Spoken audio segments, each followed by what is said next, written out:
We have with us here Don McDuffie, the first baseman for the Lakeland Lakers baseball team. Talk a little bit about a game you had yesterday. 3 for 5, was it? 3 for 4 and a 3 walk. for 4, yeah. Single and no, what was it? 2 singles and a double. 2 singles and a double. Are you just seeing the ball better or what?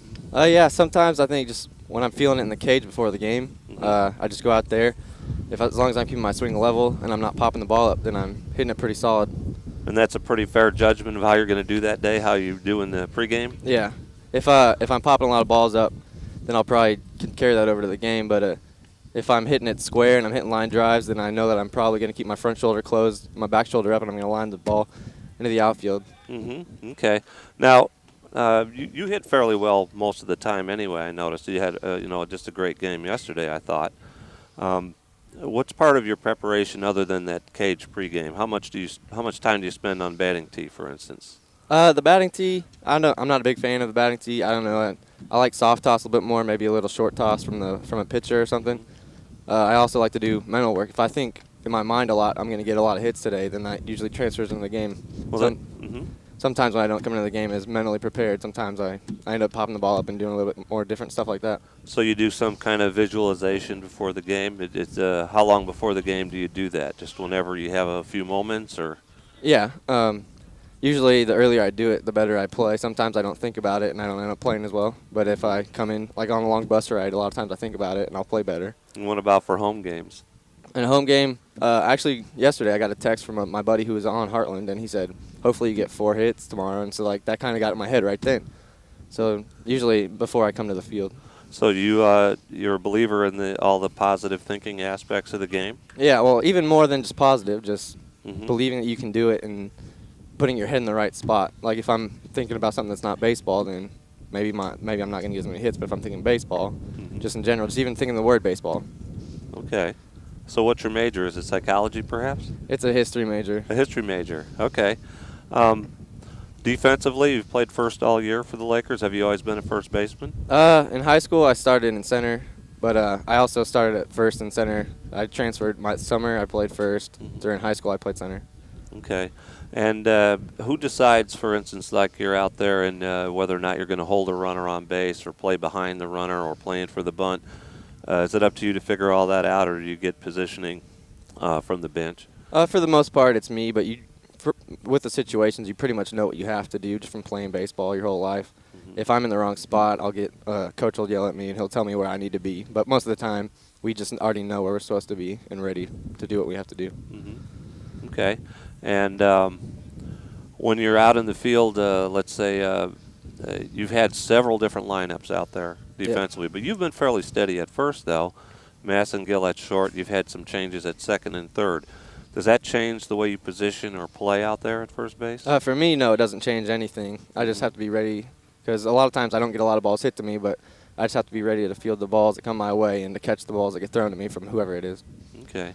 And who's some of your who's the team in GRAC so far that you think's been the most challenging to play? The most challenging was Logan. Logan. Yeah. They like to talk a lot, and they're pretty good. They got a lot of big bats. They hit a lot of home runs when we played them here. So they do. They talk it up a little on the field, but they also do some talking with the bats. Yes, they do. Okay, and now your team's struggled along this season so far. Sometimes you get consistency, and sometimes it fades away. What do you think your team has to do to get more on a good track?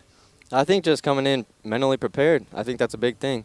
A lot of times we want to win, but I don't think we're ready to win. And it's a mindset, and it's losing's an attitude, winning's an attitude, and we just have to get into a winning attitude and a confident attitude. On a scale of 1 to 10, what would you say the team's at in that aspect you just mentioned? Today? Or over the season? Generally.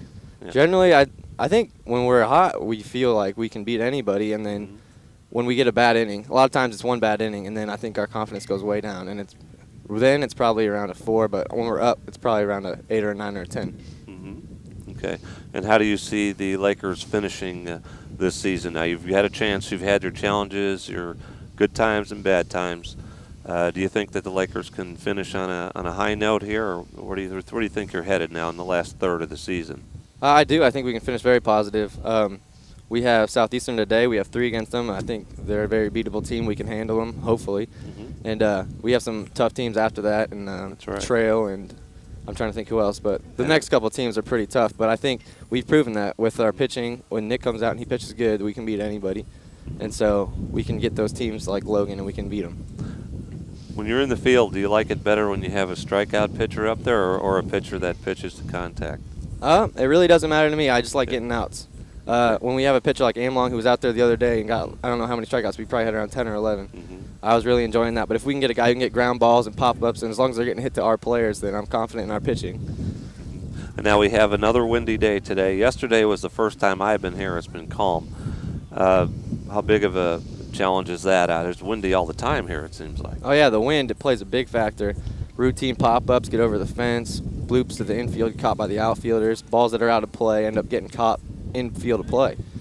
And so yesterday it was kind of weird because the balls weren't going out of the park. There probably could have been 10 home runs on a normal day, but everything stayed in the park yesterday.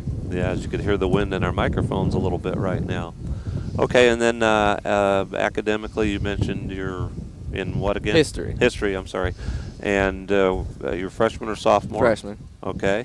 So you have a little ways to go before you're starting to think about 4-year schools, or are you thinking about that now? Well, my goal is to get into the U of I. I'm from Champaign. That's my home school from where I'm from, and so I'd like to go there, or maybe if I do well enough here to go and play D1 somewhere else.